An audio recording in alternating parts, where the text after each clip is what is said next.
And we are live once again. Welcome, everyone, to the Rovertime podcast, episode number 19. This week, not too many people in here right now. We got Stan, Ryan, and Lex. Good evening. Hello. And there's quite a lot to talk about this week, and I could just laugh for an hour straight, and that would be our time because of all the hilarious stories this week. Try to touch upon each of them, but the first one that started off the week was the Ted Cruz Twitter scandal, or whatever you want to call it. Can I just say the greatest part of that whole story was his college roommate's tweet on it. If Ted Cruz is against masturbation, thinks it's morally wrong, this is a new position for him. I was his college roommate. I'm like, yes. That was pretty funny. Yeah, it's like, okay, there's a mental image I didn't need. Right. Now, at first, of course, apparently it must be a staffer, but I was wondering because there's a Senator Ted Cruz account, and then there's a Ted Cruz account, and I was like, this isn't the senator one. Is this really his private account? But no, I heard that that's not even run by him, but it's still funny, and I can't imagine if that were him, being him in that kind of situation.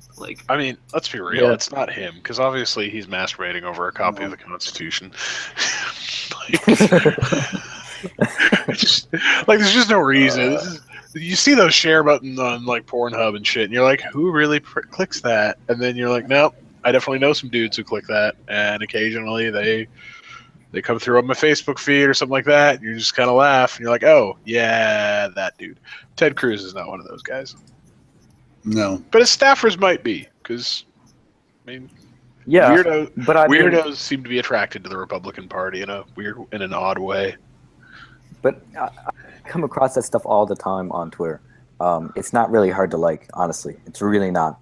I mean, it depends on if you follow 1,000, 2,000 people, you never know where you're going to come across. I mean, it is entirely possible that Twitter did it too. It would not be the first time that a major tech company rolled out something that had some glitches. When you give that, I would not be surprised if 80% of all tweets were adult content related in some way and spamming it just constantly, especially at anyone with any sort of decent sized following. Yeah. I mean, it's hilarious that it happened to him, but I mean, people are actually freaking out. Yeah, it's pretty ridiculous. Yeah, I mean, it could have been a plant, but it could also just be some guy that wasn't paying attention. He's like, "Oh, I'm on the official account. Oh God," and then delete it. Oh no, I don't think there was anything intentional. That's the thing. I don't even if it was Twitter doing it. It's just their technical stuff happens. Well, even if it wasn't not intentional, but somebody looking at that intentionally and they accidentally liked it. I mean, it's still not a problem. Right. Yeah. Well, I mean, at the end of the day. Just remember, remember Daryl Lamont Jenkins. I mean, he accidentally had a bunch of porn during a presentation show up. For those of you who don't follow Beauty and the Beta, might not understand that reference, but it was porn finds a way to interject itself in all of your lives. And I'm sure it was just a staffer, the fact, I have to believe there was no realization that they'd done it because apparently it wasn't unliked until 2 hours later. So, it was probably maybe there's a tweet right above it that they meant to they hit that and then, when it blows up, it's like, oh shit, wait, what did I like? Minding Freedom in the chat section says that there's nothing wrong about masturbating on a copy of the Constitution. Compared to the German Constitution, the U.S. one is pure attraction. I agree. But it's interesting though just to see how if that were true, how everyone thought it was at first. I think it shows how ridiculously crazy and quickly someone that's a public figure can be taken down via the internet. I mean, it's you have a fragile reputation once you're a public figure now, especially with the internet. So it's kind of ridiculous. I have a dystopian nightmare that someday we're going to be in a society where the Google I don't know if any of you guys it was a TED Talk, I think, or like a TED vignette.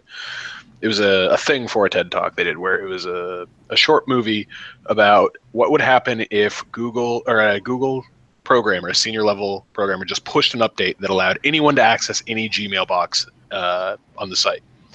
And the ramifications of that, of like everyone having access for less than an hour, was just complete societal breakdown.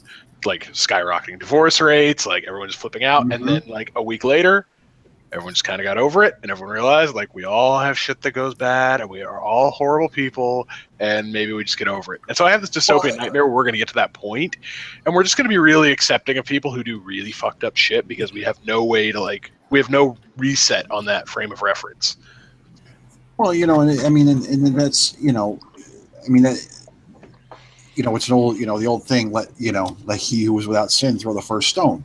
And it's like, you know, everyone who sits there and, you know, outrage and does all this stuff, it's like, okay, are you so above board that you're willing to open up your phone, open up your email, open up your browser history, and we won't find anything that you could find potentially embarrassing?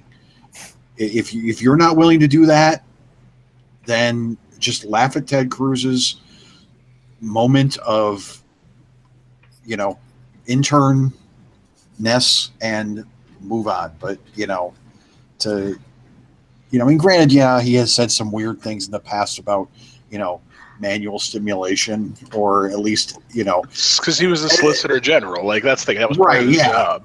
Yeah. You know, but it's like, but whatever. You know, I mean, that was in the 80s. I mean, but who gives a shit? To Lex's point, though, about, you know, if someone does anything that's, you know, people just accept it, you know, that leads me into the next topic that we're going to talk about, was when this guy I haven't heard of before, Clay Travis, apparently he's like a radio host, and he was on CNN and said boobs on the air, and everyone freaked out about it and thought it was like super offensive. And offensive, man. Just the word boobs, and it. Well, you know what I find interesting about it is all, you know, of course, the people that are freaking out about it are people, you know, going to be people like Amy Schumer, Lena Dunham, people whose boobs no one wants to see in the first place. Okay. So you got that. And then, you know, aren't the feminists always screaming about free the nipple and, you know, let the tatas swing free and all that stuff? So then when someone mentions that they like them, wasn't even, you know, anything derogatory, this is shocking. I mean, I don't get it. I don't. So I'll tell you why I'm a fan of the outrage, and I support it wholly, because now we are going to probably end up with a South Park episode where they say the word boobs 250 times, and it will be hilarious. And you know what? Like, literally, I can't believe that in my lifetime we have gone from shit is now pretty much perfectly acceptable to say on any form of media that you ever could want to, but boobs apparently, nope. We can't talk about the fictional, like, babyized word that we use to describe memories. Okay. That's what I like, though, about Clay Travis's performance, if you will. After he said that, he just played it off like, yeah, I said I like the First Amendment and boobs. Like, you're not gonna, you know, you're not gonna retract that. You just, yeah, that's what I meant, and that's what I said. What of it? You know, that's kind of, I think, what we need. I like that there's no apology, because why would he apologize? What's he gonna say? I'm sorry, I don't like. That's a lie. That's a bald-faced lie. I love them. I mean, I actually have a cousin of mine down in Arkansas, and on Facebook, and he's older. He's like 60, but, you know, anyone that's, you know, he fully believes that boobs will make the world a better place and a more happy place. And he sent me this article. He's like, I like boobs too. And I'm like, who doesn't? I mean, lesbians gotta like boobs. Straight guys like, I don't understand with everything else that's gone. Even gay guys like boobs. Even gay guys. I mean, I just don't understand, you know, why just saying that you appreciate them, you know, when you got, like I said, women marching, you know, for the right to flaunt them. It's people that want to find and everything. Like, they want to understand that. It's Here's and especially when if he had said, "I really love Amy Schumer's boobs," then he probably would have gotten away with it and been like, "Oh well, right. he respects a strong woman," and it's like, well, no. That you just take what you hear what you want to, and you take away from that whatever you need to. That's fine. But when he says, "I like the First Amendment and boobs," now they've got a problem because somebody talked about liking the First Amendment, and so they must be pro free speech. So that makes them a Nazi, and you get this typical brigade of people who are reactionarily flinching at everyone who talks about any sort of free expression, and they're totally taking it in the worst possible way. Yeah, and like I said, I do appreciate that he's just embracing it. Like he had posted, just pulled up, he retweeted how Anthony Bourdain said he would poison President Trump if we were to cook for him. And Clay retweets and says, at least he didn't say it like boobs, because that would be unacceptable. It's like, I mean, it's so true. And then I'm trying to find it. I should have had it ready, but the other guy who was on the show apparently has made some. Oh yeah, Nikki, we can't hear your boobs. I mean, you. And then talking about, it turns out the other guy in CNME is an ass man, and he's talking about someone's, talking about, are we in the post? I don't even understand is what he's saying, but, it's like, look, if you're going to, you can't pull the offense card if you're going to be, tweeting. The internet never forgets. So I love that he's not apologizing. He's embracing it. He's not backing down. Of course, yeah, and I understand your point of that, Lex. But what I'm like, okay, so let's see what's happened this week. We had a bombing in London. We had tourists have acid thrown in their face, and what is getting the most play from the social outrage is a guy saying boobs on CNN. It's okay. Sticks and Hammer has it right. It's the purity movement reborn, man. It is moral panic, and it does always take the same form. And the problem is there is a healthy core to it. Like wanting people to be, civil and, try to avoid offense if they can is one thing, and it's a good thing to have that as a goal, but at the end of the day, when you start taking it too far and you go on these witch hunts for everybody and everything, and you have to exterminate it, let's put it this way: I've come to the conclusion: if you say the words "we need to eliminate," anything that follows that is probably just fine, and you need to step back and take a check. I'm okay with eliminating maybe terrorists, maybe murder. These are things we can maybe eliminate. Well, what I find the lack of self-awareness sometimes in the people that we need to eliminate or we need to censor. The day will come when you do all this where they will come for you. Something that you like. If you keep doing that, they're going to come for you eventually. And it's not a maybe. That is a certainty. Well, this is the benefit for these people. Something you like will offend somebody. These people don't like anything. They have no artistic loves. They like avant-garde bullshit. Have you looked at the stuff that they're really fans of? Did you watch Girls? No. Seriously, Matt. You watch some of the stuff, like Amy Schumer's comedy. You watch some of the stuff, you're like, they don't like that. They don't. They're not laughing. They don't like comedy. They don't like video games. They don't like heavy metal. They don't like comic books. They don't like any of the stuff they shit on. They don't have anything. That's why they shit on everybody else's stuff. If they had artistic stuff that they really connected with and really loved, they would give everyone else's shit the same pass that we all do to the stuff we don't really like. Because we all understand, oh, no, I like this stuff. So I get what other people like weird shit, and I can be okay with that. You just move on. These people don't have that perspective. And they never will. Yeah. It's crazy. It's just, they're just, just to live that joyless of a life, it's like there's a couple of people I, follow on Twitter, I talked about, I've gone to Comic-Cons and there's some cosplayers where it's like, they draw joy from getting light up shoes. And these are adult women. And it's like just finding, where they're like, it's good to see that there are people that will find joy in the small things in life, because these people will never be happy. And I'm like, I almost feel bad. It's like, what would make you happy? And I think the answer is there's nothing. Being miserable seems to make them happy. I'll tell you what brings me joy this week, watching them all contort over themselves, trying to figure out how they were going to become Trump supporters when he thought they had a deal on DACA and that the wall wasn't going to be a thing, and how they were all going to find the magic way to reverse course, be like, oh no, apparently he's our guy. And it's the same thing with Macron when he made the African people have too many kids argument, watching the alt-right do the same thing. Ready, these moral acrobats to be like, oh no, secretly he's ours. And it's like, dude, just stop. Like, they're just politicians trying to do some shit. They're all centrist dudes who just want to like go down in history as doing a good job. So they're going to make the deals that they think they have to make, and they're going to say occasionally some rational shit and occasionally some crazy shit. Like, stop trying to invest your whole life into these people, and you will be much happier.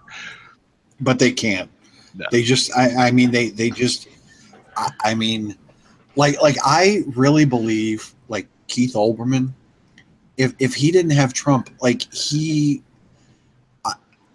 I don't know what he would have in his life, because his hate of Trump is that's his oxygen. Like, that gets him, hating him is what gets him through the day. And it's like, I mean, to the point where he's tweeted literally fuck you, like, just repeatedly fuck you over and over. And it's like, dude, you talk about Trump needing some mental health services. You need to take some Xanax and a couple of drinks and go chill out, buddy. All right. No, Olbermann is such a, and he started doing it before the election even, and he really started ramping up. And this is a perfect example of people who have invested so heavily into the this politician represents my happiness in life model, and then just totally got it destroyed when Hillary lost. Yeah. Here's the thing, though. I don't know if they would have been happier had Hillary won, and like even in the moderate term, because Hillary would have been such a disappointment to their like idealized version of her. Like, well, that's one of the things I think for myself, as much as the Obama years are what kind of, and I hate to use the term red pill, but what red pilled me. I mean, because I used to be a bit Democratic, but the Obama years flipped me. But when he came in, like, much, I think with like your point to Hillary, the expectations that of what he was, just because it was a black man being the president, the expectations were completely unrealistic of what people thought. Well, he will come in and it'll be like Midas, just touching, making everything into gold. I think the same thing with Hillary. Of course, I have to wonder if these people who are reading Hillary's book are actually still on Team Hillary. Isn't it more just team anti-Trump, which is a horrible place? Because like from what I've and a bunch of people have chosen some some excerpts of her reading the book, which is the most devoid of soul and like, it is just, and I thought this would look good over here. I mean, it's like you are just a personality, just black hole. But one of the things that she had said is that she believes what, in one of the 36 reasons that she accounted to her losing the election, none of which were actually her, was that in particularly there was, the middle class women. And what she said was, and she tied this into why he was also to blame for her losing, was because, when he, a week before the election, made some sort of release about, the investigation. Apparently that then made all of these middle-class women's husbands and boyfriends tell those women, well, see, she's going to get, she's going to be in jail anyway, so there's no sense in going to vote for her. And because these women, now I'm expounding, are so weak-willed and subservient, they just took their man's word for it and did not go vote because the man declared it. this whole thing is hilarious to me because this isn't just like a spontaneous thought that she's having to console herself with delusion. It's been months since the inauguration, and she took time writing this book, and she hasn't at one point been like, I don't think it's a good idea to write this book, and I don't think this is all that accurate. Yeah, no point. And now it's out, and she read it for the audiobook, so she didn't just write it, she read it out loud. I mean, she must hear herself. It's ridiculous. I think she's not even like. No, I have a hard time even viewing her as human. She is complete. She's completely delusional. I mean, there's just. There was actually a on the Greg Gutfeld show, and I can't remember the guy's name, but he's a former senator, and they were talking about the book, and he's like, the title of the book explains it all. He's like, what happened? Hillary Clinton. I mean, he's like, you really don't need to read anything past the cover of the book. That explains what happened. But no, she blames. The one that I love is she blames Matt Lauer because he asked her about the emails during an interview. She blames, of course, Fox News. She blames the New York Times for not apparently sucking her teat enough. I mean, she just literally, of course, the Russians, of course, Donald Trump. It's ridiculous, though, that not only does she blame it, she's blaming things that would be the last things that she should blame. Like, the media was completely complicit in trying to force her to victory, except for, like, Fox News. And to turn around on them and say that they didn't do a good enough job kissing her ass. I mean, Chris Cuomo literally at one point said, we can't, essentially we can't shill for her any more than we already are. And it's like, I mean, it's just like, I'm like, did you not see how they were covering Trump? What precisely did you expect? I mean, I don't know. And then she blames Joe, and I don't know the specifics, but she also threw in Joe Biden. I mean, she literally, it was everybody but her. And it's when Matt Lauer asked her on the interview if she made enough mistakes to lose, like he asked her, like, did you make enough mistakes on your own recently, to lose without any other things? And she's like, I will say no. And like, she was completely confident in her answer. I'm like, are you crazy? Yes, she is crazy. Yeah. You can tell just by the way, like, I'm sorry. Again, I really have a hard time viewing her as a human being because just the way she talks, thinks, what she's doing, and then that head nod, like that. What she and many of her, when the big thing they like to say is, this just proves America's not ready for a woman president. Okay, well, yes, we are. It's just not that woman. Like any other woman, for the most part, a lot better. She's the worst, And and she blamed Bernie Sanders too. He was part of the reason she lost. Totally his fault. Totally. Yeah. So it's just again, like you said, Mark, it was everyone but her. And I think Ben Shapiro even said, she's working harder to sell this book than she did campaign for the presidency. Which is true. I mean, she's doing more. She's going out to more than just the coastlines. And doing this book signing, and it's like, it just makes me, it seems to me, it's like how anyone could feel that, there's even people saying, oh, well, this just proves how presidential she is. I'm like, what? What are you talking about? Makes sense. Just don't think about it. Just makes sense. Just don't think about it.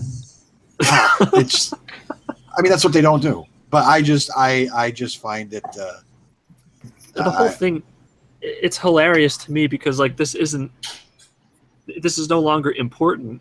It's just making things worse for her. It doesn't affect us anymore, and so we get to laugh about it. And now it's just hilarious. But yeah, You mean see That's Bieber what was by now, making me but laugh no. all week, is hearing all the excerpts and stuff like that. Yeah, That's it's making me laugh all week. yeah. It's as much as it's cringe listening to her, dictate her own book.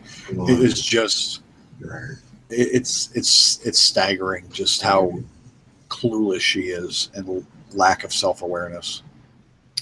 You know what? Also, speaking of self-awareness, what was that movie Mother with Jennifer Lawrence? She dared Trump supporters to boycott her movie, and then opening night it made $8 million. So I guess that's what you get.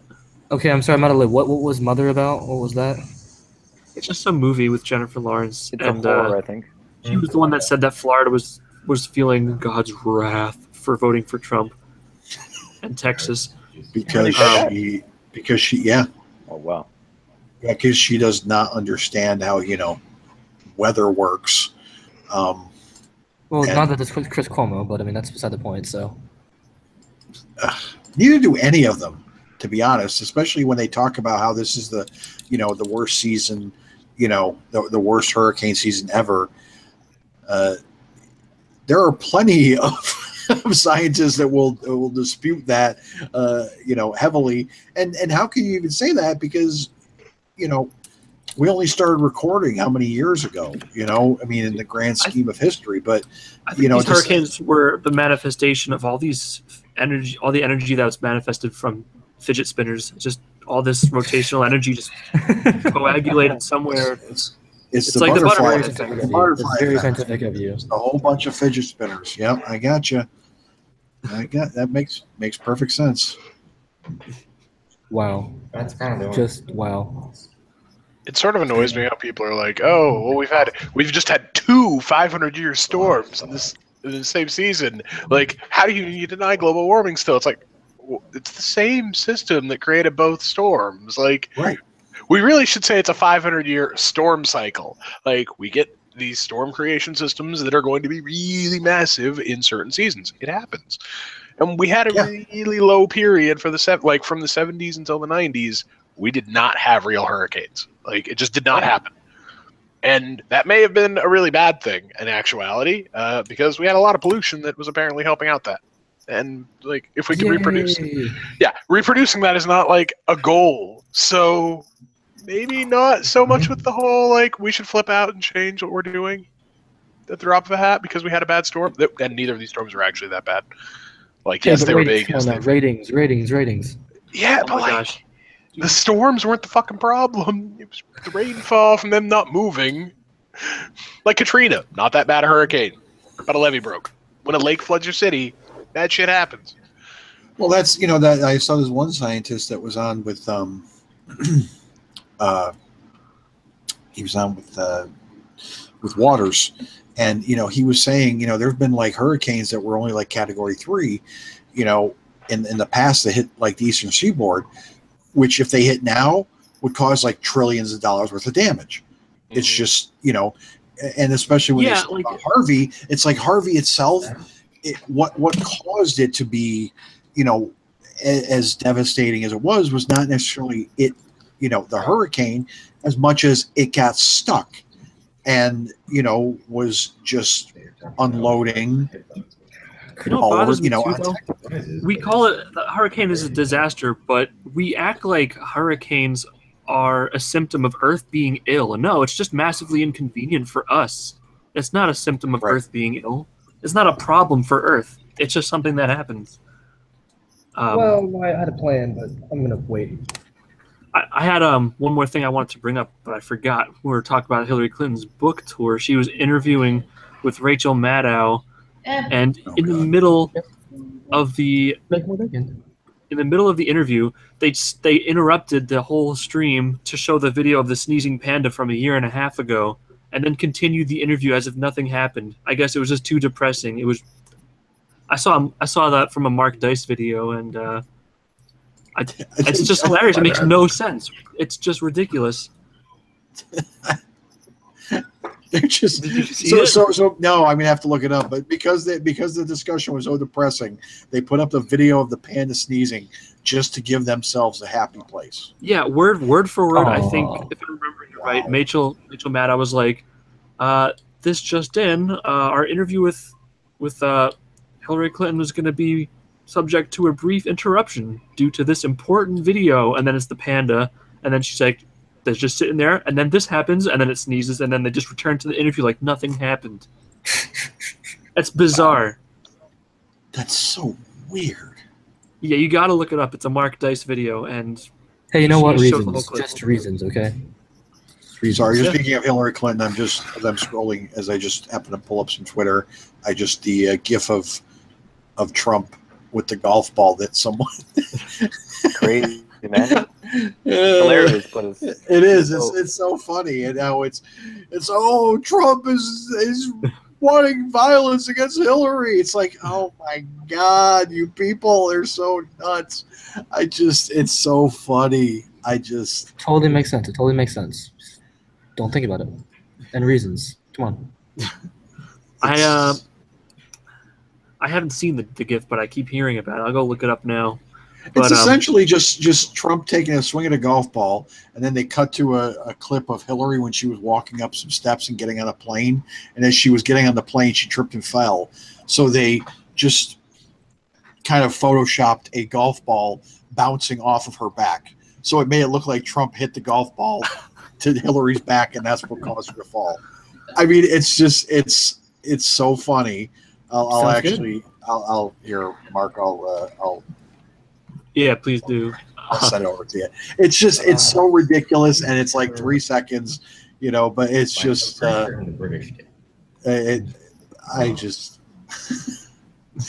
it's just that with some of the the stuff that's happening in Europe and England, and it's like these are the things that people are more concerned about. I'm pretty sure the Germans did. To be concerned about it is just crazy. One It's other really thing. funny. One other thing I heard about in the news was I haven't played video games in a long time, but have you heard about Destiny? They had a gauntlet or a something flag. that resembled the flag of Kyrgyzstan, and then they posted like some tweet like, "This does not represent our values. We did not mean for it to resemble any hatred." I'll try to pull up the picture right here. It's just everything offends everyone, and it's astounding. And just keep it in here. Gamers are like the biggest trolls of all. They love that stuff. Yeah. I was gonna say, now all you're asking them to do is just create something to make it look like that. I mean, that's the thing. The people that are offended, I guarantee they probably don't even play the game. Can't you just say like this? Oh, sorry, no, this doesn't represent that at all, and just leave it there. But you got to just say that. Just say, I mean, that's not what it is, and move on. I don't care what it looks like. Yeah. I Or, posted a picture in the chat the other day of a frog from it's like a McDonald's Happy Meal toy. My sister had it. Kind of remind me of Pepe. I'll try to pull it up here, but So, or just respond to the 2 people that complained about it and be like, no, that's not what it is. Like, so, Yeah, you guys see this here up on the screen? yeah. How does that look like? It looks like the middle section of the flag of Kyrgyzstan where you have all the K's. Oh, I back see. to I back. see. And it's green. Me, so I appreciate that they got rid of it. So thank you. Yeah, but it's just keep it. I mean, Oh, for the love of grapes! Can you see that? what's up? Oops. Oh, let me do this. Present to everyone. Yeah. Yeah, what about that? Yeah, that's gonna be the next. Is that was the frog in your sister's Happy Meal? Yeah, I posted on Twitter. I said it's gonna be the next outrage. Yeah, because frogs are now going to be the outrage. Exactly. I was listening to Sargons This Week in Stupid today, and he was like, I hope this just leads to a whole underground resistance movement of design folks who just put Kekistani shit in all of their stuff subliminally just to screw with people, because yes, especially in gaming, friggin' media marketing, nobody knows what this shit looks like. So everyone points it out, and then all of a sudden it's going to be, oh, it's everywhere, and then they're going to look crazy. Which is exactly what will happen down the road. I'll at least give the Destiny 2 one, yeah, there's a lot of visual similarity there, and I wonder if somebody was like, was looking for some inspiration late at night and was just like, oh yeah, that looks cool. Because I mean, I get that like the chevrons are easy to place and like it becomes a K really quickly with a bunch of straight lines, and it fits the ethos on both of them. But holy crap, that was just serendipity. Yeah, it's like when you're a kid and you just like start experimenting with like whatever, and you end up drawing swastikas just because that's, I don't know, you just play with lines enough, you end up coming up with that shape. But it doesn't mean anything then. I can also say, Mark, that's never happened to me. What kind of childhood have you had? You don't want to know, man. You don't want to know. Where you just, accidentally drawing swastikas. You just take a square and then you like draw a center, and then you just, oh, what if I erase these? And then it's like a pinwheel, Yeah. Are pinwheels racist now? Yes. Wait, now? Everything. Have they not been your entire life? I'm surprised like what- you're now. That's like what I said with the with London. They had that terror attack, and now their terror alert is at critical. And I'm like, when was it not critical? When did it stop? It was just right before. Now it is. Now it's officially at critical. That's the difference. Now it's official. It was at critical. They lowered it back down this morning too, though. So. Well, it's always critical. Apparently they move it quite a bit. Like the United States has been at like whatever elevated, like whatever orange was since like the Bush administration, basically. Like we just never come down off that elevated perseverance. But they raised it to critical too late. The attack already happened. It's always critical. That's what you have to think. You have to be in the mindset that there's always terrorists out there. If you're living in a place where you invited a lot of people, a lot of whom are terrorists, it's always critical, and you can't lower your guard, and it's just weird to me. Or at least it should always be high. You don't lower it.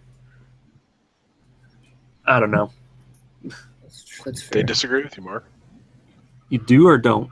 They disagree with you. Oh, they do. Well, just become the ruler of England and you'll be fine. Or don't. That's also cool too. Just London. Just London. That's it. I'll settle for London. You'll settle. Okay. Man, do you? I guess. In other news, Trump let 11-year-old kid mow the White House lawn. Yeah, And that was cool. quite frankly, he did miss a lot of grass.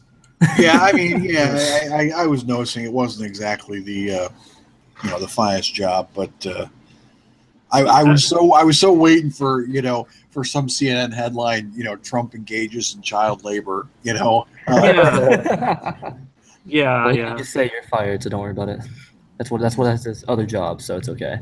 Yeah. Yeah, he said that he owned. They act like he owns his own lawn care business, but I mean, he got the motions down of turning the lawnmower around at the end of each pass. But I mean, between each pass, there was like 6 inches of grass that he missed. Wow. It's just in lines. Was that his first time mowing? I guess. Jeez. I don't know. Maybe, I guess he lied. He lied to Trump. It's only his first time mowing the grass.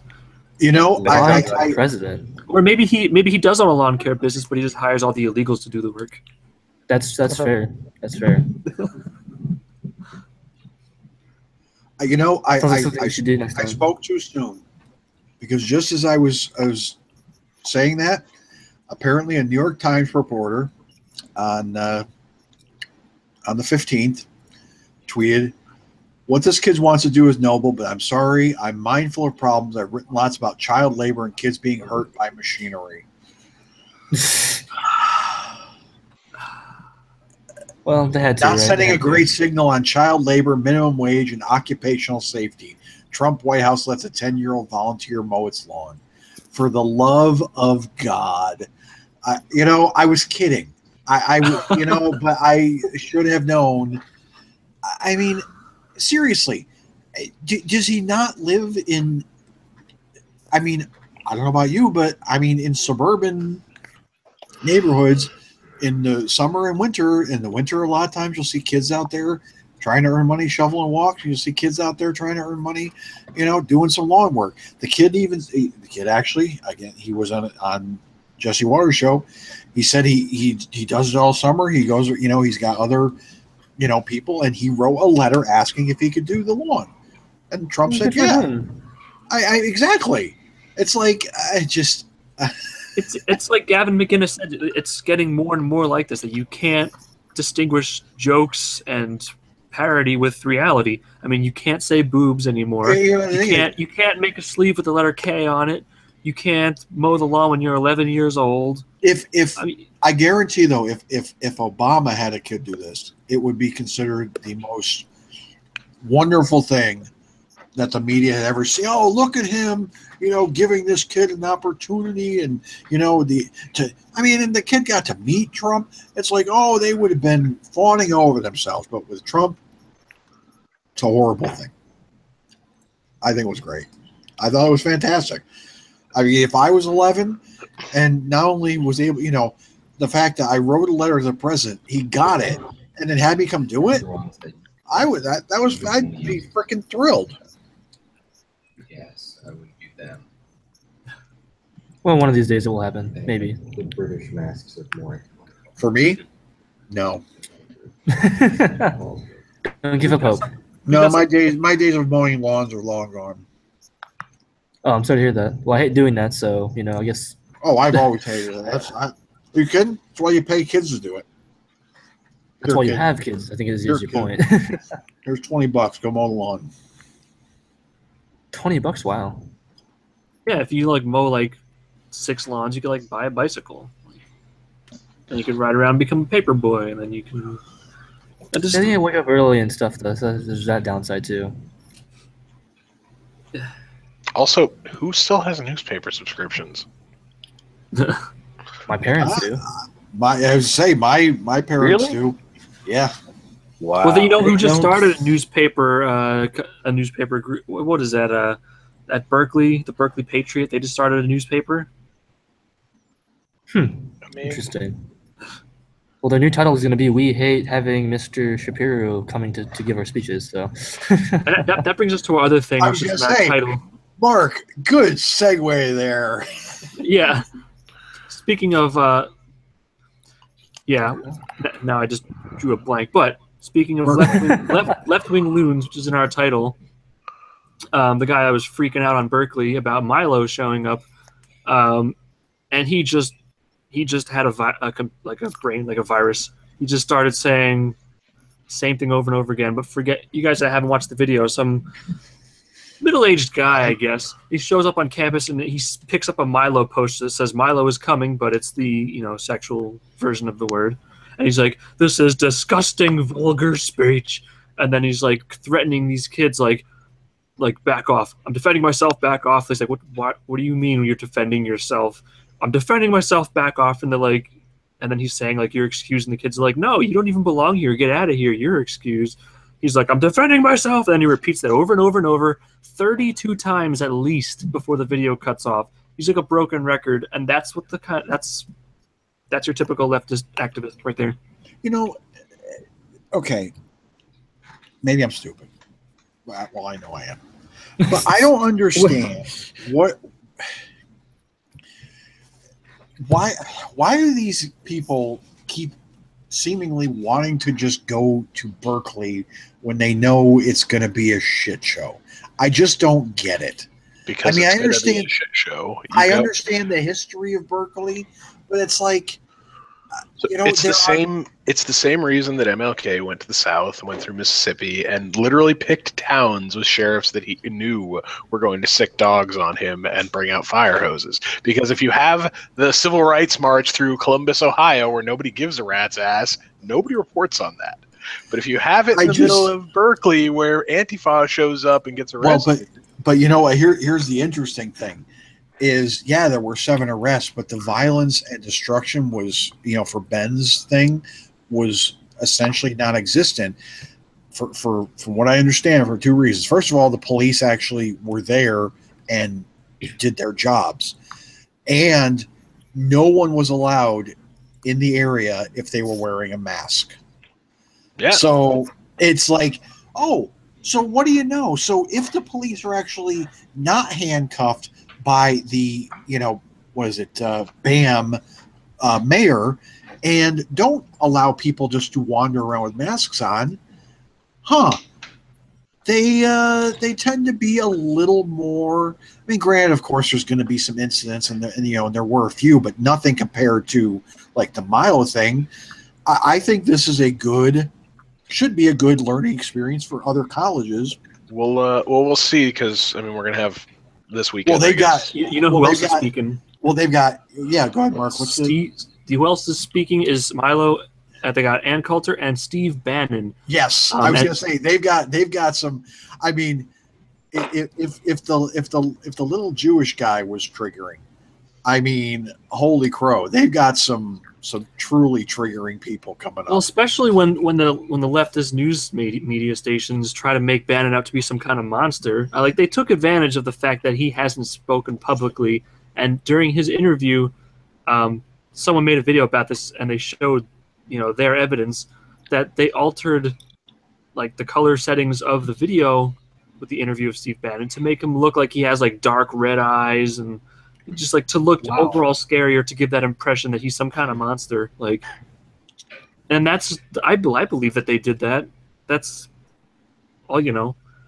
Of course they're gonna do that. Yeah. But if you look at the video, like if you look at a regular picture of Steve Bannon, he just he doesn't look like they did on the interview, where he looks like he's tired and evil. You know what I really and people like this, it truly just shows with these protesters, these people, frankly, where Ben is right, just how idiotic and stupid they are. It wasn't really if you don't like them, like, making all of this production is just going to bring more eyes and more press covers to them. Don't make a big deal. Let them go speak. The people that want to buy the tickets will show up. And you know what? Beyond that, no one will hear about it. But because they're doing all these, they want to make these big deals about it, you're putting a spotlight on it. It's like, if you don't want it, you want it to make a big deal, don't make it. You don't make a big deal about it. It's just that's the thing. They do. They want to make a big deal about it. They want, like, this is their way to glob onto these people's fame and then to magnify it into their own. But that's like what they do with the First Amendment and boobs thing. They made a big deal about it, and now Clay Matthews is going to make T-shirts and make a bunch of money. Yeah, he's going to donate the money to the breast cancer awareness to be a troll, which is awesome. But still, he's making money off of it. Well, that's the thing. The outrage can go both ways. Like that media sword can cut both ways. And the only people who make the mistake are the ones who apologize for offending people. Like, have you ever seen someone who has done something borderline or not offensive at all apologize for it and have that work out positively for them? Never. It's the people that, like Trump. He's like, no, fuck you. I said what I meant. Eat me. And he just moves on with his day, right? And he doesn't take a hit for it. Clay does the same thing. But you see, like, these, the dudes in the UK where they get pilloried by the media for, an out-of-line joke, and all of a sudden they're jobless and having to, like, sell off their freaking Nobel Prizes. Like, it does not work out to apologize to these people. But, well, and like, and what they also don't, is to really, if they really want to shut these guys down, like there was Mark's heard this story because we were just on a group hangout, but I saw there was this artist that had said it would be a real shame if this picture of of Trump essentially in a dress went viral. If Trump retweeted it and said this was funny, it would just deflate all of them, because it's it's like, oh, well, we thought he'd be offended by it, but he's not. It's like, that's how you want to shut these guys down. Again, Alex is right. You want to shut them down? Don't make a big deal about their things. Let them talk, and who cares? But they can't. They don't lack that much foresight to That's the thing. I think the protesters at Berkeley legitimately want the media attention. They want a strong Nazi movement in America. They want the KKK to be a resurgent group. They want that threat. Like, they can talk about how they don't want it at all, but they do all of the things in the universe to convince it to exist and to push people towards that cause and become radicalized by it. So they want that because it makes them feel important. It gives purpose to their lives. It gives them that entertainment that they need. It's like it is their bread and circus. It's like, it's just at moments like this when it's like my logical brain is just like, you guys know what? Okay, because I don't have the confidence that they can think that far ahead to know. It's like one of them. Would, but typically Right. It's where it's like they have realizations like, okay, where it's like they're doing this, intentionally. I don't have the confidence that any of them have that much intelligence. It's instinctual for them. Like, this is the thing. They, in their heart of hearts, they want a massive Nazi movement to exist in this country, right? It's a subversive one that has to hide in the shadows, yes. But they really need that to exist to justify themselves in their worldview. So when you tell them all you're doing is convincing borderline people like Millennial Woes to go be more racist, they shout at you and they tell you that you're a bigot. You're a monster. Exactly. Yeah, so they don't they can't put that back together and keep their worldview. So they get that cognitive dissonance going, and they just push forward from that.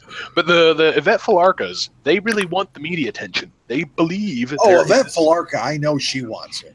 That's the thing. This is all just mob mentality. They've got one or two people who are media savvy, who know what they're doing, and they propel all of these useless idiots forward. Well, that's the interesting thing. Like Yvette Falarka, it's like, she's not hiding. That's where it's like the Antifa people don't make sense to me because they don't want, I think there was Tim Pool said, they don't want press coverage. They want propaganda. It's like, okay, show us in this light, but don't record everything, because we're going to hide our faces. Yvette Falarka, I mean, granted, she's a batshit crazy as well, but sometimes my logical brain, I'm like, what, you guys I'm like, stop for 5 seconds and think about what you're doing. And just how it looks, but they can't, and I get that. I'd like to kind of take this opportunity to compare. We're going to talk about our closing story. To compare all these leftist loons with the more attractive alternative, and to that I'm referencing this article, which came from Glamour. Was it Glamour magazine? Glamour. Actually, let me. Are you a subscriber, Mark? No, I'm not. But I will screen share this just so you can read it with me. All right, let's see here. Whatever this ad. All right, so apparently this leftist writer says they can't stop hooking up with Trump supporters. Oh yeah. And she gives all these explanations like the disagreement causes them to be what do you I don't know, all riled up and whatever More you passionate. want to call it. Yeah. So it's just gets them energized, and then they just hook up with Trump supporters. But I think it's just because they're better than the alternative. They're more, shamelessly masculine, most likely. And they try to act like they're opposed to that. We don't toxic masculinity, but that's what they actually want. I think biology tells them that's what they want, and that's what they find, and they're like, oh, that's science. Actually someone that they're attracted to.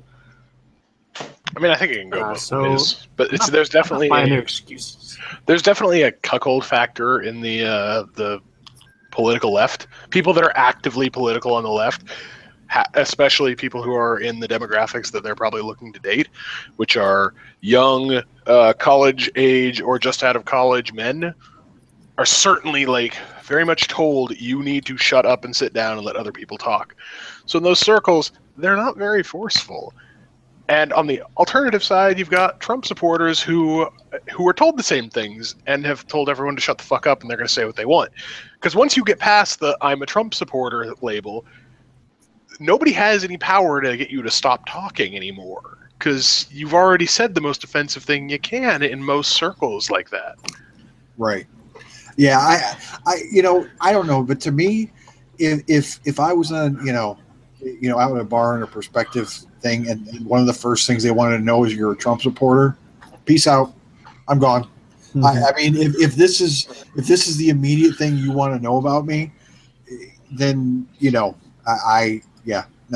That's another thing I've been saying though. Your political views aren't everything. You can still be friends or in a relationship with someone that has different views. I mean, if you're not going to make it some kind of major part of your relationship, just don't avoid people.